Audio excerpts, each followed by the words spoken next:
আসসালামু আলাইকুম। তো ইতিমধ্যেই কিন্তু আমাদের ২৬ ব্যাচের পরীক্ষা বেশ কাছাকাছি চলে এসেছে। তো অনেকেই আমাদেরকে কোয়েশ্চেন করতেছে যে, "ভাইয়া আমাদের ব্যাচে তো অনেকদিন পর হচ্ছে ফুল সিলেবাসে পরীক্ষা হবে। পাশাপাশি ২৫ ব্যাচে দেখলাম কোয়েশ্চেন একটু তারতম্য হইছে। তো আমাদের ব্যাচে আসলে কোয়েশ্চেনটা কিরকম হইতে পারে? কোন চ্যাপ্টার থেকে কি পরিমাণ কোয়েশ্চেন থাকতে পারে? বা কোন চ্যাপ্টার থেকে কোয়েশ্চেনের ডিফিকাল্টি লেভেল কেমন হতে পারে?" এগুলা নিয়ে ভাইয়া কিছু সাজেশন বা পরামর্শ থাকলে একটু ভালো হয়। তো তোমাদের সেই দাবির পরিপ্রেক্ষিতেই কিন্তু আজকে আমরা নিয়ে আসলাম আমাদের এইচএসসি ২০২৬ কোয়েশ্চেন অ্যানালাইসিস। মূলত আমরা আজকের ভিডিওতে ফিজিক্স ফার্স্ট পেপার এবং সেকেন্ড পেপার এই ২ টা জিনিসকে নিয়ে কথা বলবো। কিরকম কোয়েশ্চেন হইতে পারে, কোয়েশ্চেনের ডিফিকাল্টি লেভেল কেমন হইতে পারে, আমরা চ্যাপ্টার বাই চ্যাপ্টার একে, একে দেখব। তো শুরুতেই আমাদের ফার্স্ট পেপারের ফার্স্ট যে চ্যাপ্টারটা আমাদের ভৌত জগৎ এবং পরিমাপ, ফুল সিলেবাসের যেই সময়টা যদি আমরা চিন্তা করি ১৫ থেকে ১৯ সাল বা তারও আগে, মোটামুটি এই চ্যাপ্টার থেকে অ্যাকচুয়ালি ফুল সিলেবাসের কারণে কোয়েশ্চেন আসার সম্ভাবনা খুব কম। রিটেন বা সিকিউ একেবারেই আসে না, এমসিকিউ আসলে বড় জোর একটা, ঠিক আছে? এখন তোমরা যদি ভেক্টরের কথা যদি আমরা ধরি, দ্যাট ইজ আমাদের পরবর্তী যে চ্যাপ্টারটা, ভেক্টরের কথা যদি বলি, এখান থেকে কিন্তু ভাইয়া একটা সিকিউ আসে, ফুল সিলেবাসে একটা সিকিউ আসে এবং ২টা-৩টে এমসিকিউ আসতে দেখা যায়। ওকে, সো এইখান থেকে ফুল একসেট কোয়েশ্চেন তুমি পাবা। বেশি ইম্পর্টেন্ট টপিক কোনগুলা? সামান্তরিক সূত্র, নদী নৌকা, আপেক্ষিক বেগ, ভেক্টর ক্যালকুলাস, এই টপিকগুলো, পাশাপাশি ডট গুণন, ক্রস গুণন, এই টপিকগুলো একটু বেশি গুরুত্বপূর্ণ। হ্যাঁ, তো এইখানে দেখতেই পাচ্ছ প্রচুর পরিমাণে কোয়েশ্চেন আছে, ডাটা কিন্তু দেওয়া আছে এখানে। একদম যেভাবে পরামর্শ বা বললাম, সাজেশন বললাম, সেই অনুপাতেই কিন্তু ডাটা তোমরা দেখতে পাচ্ছ। এখন এইখানে কোয়েশ্চেন ডিফিকাল্টি কেমন হয়? আমরা যদি ফুল সিলেবাসের সময়টা দেখি, স্যাররা কিছু কিছু চ্যাপ্টার থেকে কোয়েশ্চেন সহজ করেন, ভেক্টর তার মধ্যে অন্যতম।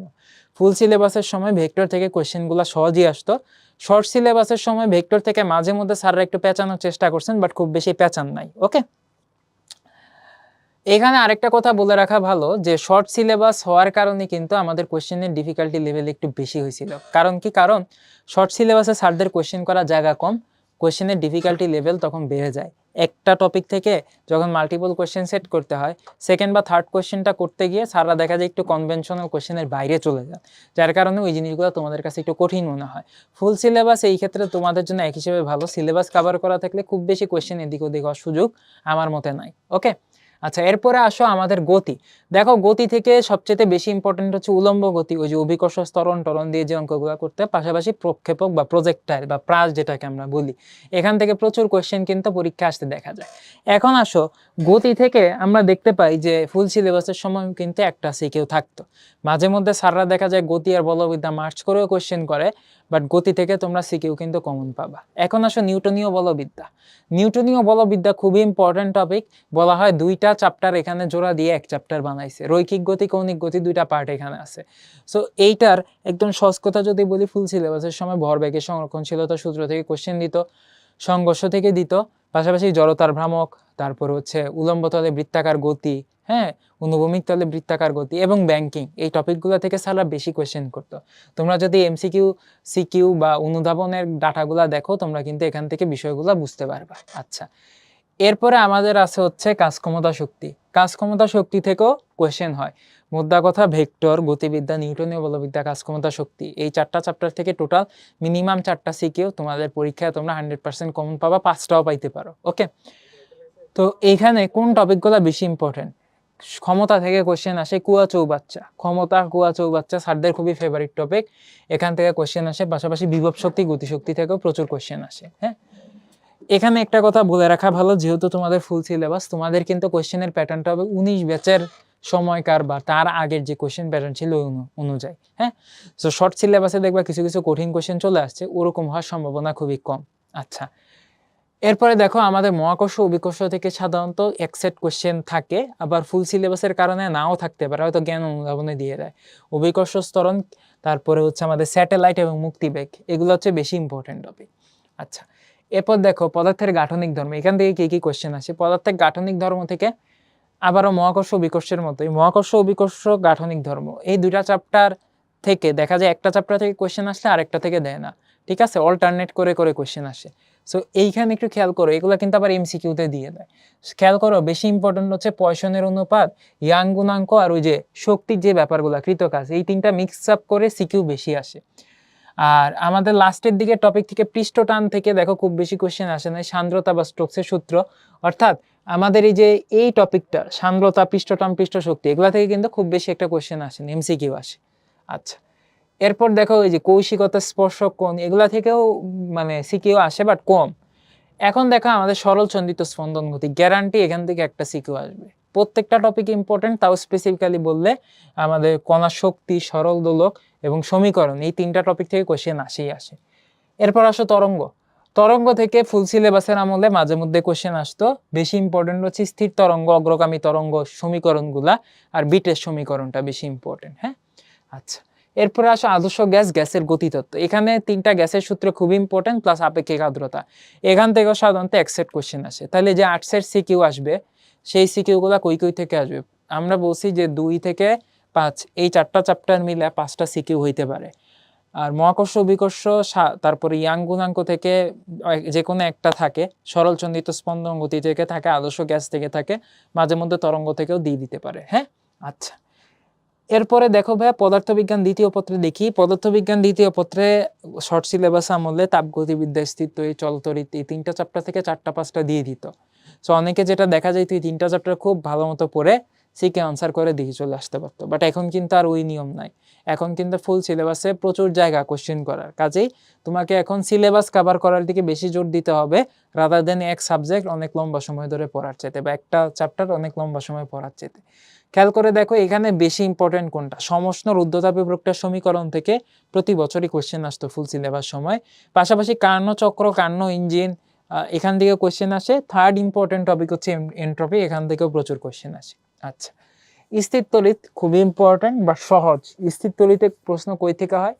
প্রাবল্য বের করতে বলে, বিভব বের করতে বলে, তারপরে গোলকের বিভব প্রাবল্য, এগুলা থেকে কোশ্চেন বেশি হয়। ধারক থেকে মোস্ট ইম্পর্টেন্ট ধারক, সবচেয়ে বেশি কোশ্চেন আসে কিন্তু আমাদের স্থির তড়িতের। আচ্ছা, এরপরে খেয়াল করে দেখো চলতড়িৎ। চলতড়িতে ভাই কারশফের সূত্র এবং সার্কিট, এই কোশ্চেন করার জায়গায় এটাই। পাশাপাশি হুইটস্টোন ব্রিজ, এমসিকিউ, সিকিউ এর জন্য খুবই স্যারদের ফেভারিট টপিক। এগুলা পড়লে আশা করা যায় 9-10 যেই নলেজ আছে সেগুলো মিলিয়ে তোমরা এখান থেকে আনসার করে দিতে পারবা। আচ্ছা, এরপরে আসা হচ্ছে চুম্বক ক্ষেত্র। চুম্বক ক্ষেত্র কিন্তু প্রচুর ইম্পর্টেন্ট, এখান থেকে ফুল সিলেবাস আমাদের প্রচুর সিকিউ এমসিকিউ দিত। বেশি ইম্পর্টেন্ট টপিক হচ্ছে ফোর্স বাইর করা, চুম্বক বল বাইর করা, চুম্বক ক্ষেত্রের রাশিমালা বের করা বার্টসেবার্ট ল এর মাধ্যমে। হ্যাঁ, এগুলা বেশি ইম্পর্টেন্ট। টর্ক বাইর করা, এগুলো একটু দেখতে হবে। পাশাপাশি এখানে দেখো আমাদের 5 নাম্বার চ্যাপ্টারও কিন্তু 4 নাম্বার চ্যাপ্টারের সাথে মিল আছে। 5 নাম্বার চ্যাপ্টারে হচ্ছে তড়িৎচালক শক্তি বের করা, ট্রান্সফরমার, তারপরে হচ্ছে পরিবর্তী প্রবাহের মান, এগুলা থেকে কোশ্চেন কিন্তু হয়ে যায়। হ্যাঁ, তারপরে দেখো আমাদের এইখানে আর কি কি আছে? জ্যামিতিক আলোক বিজ্ঞান। জ্যামিতিক আলোক বিজ্ঞানে প্রিজম থেকে কোশ্চেন আসে, তারপরে টেলিস্কোপ, মাইক্রোস্কোপ, অনুবীক্ষণ যন্ত্র, দূরবীক্ষণ যন্ত্র, এগুলা থেকে বেশি কোশ্চেন আসে।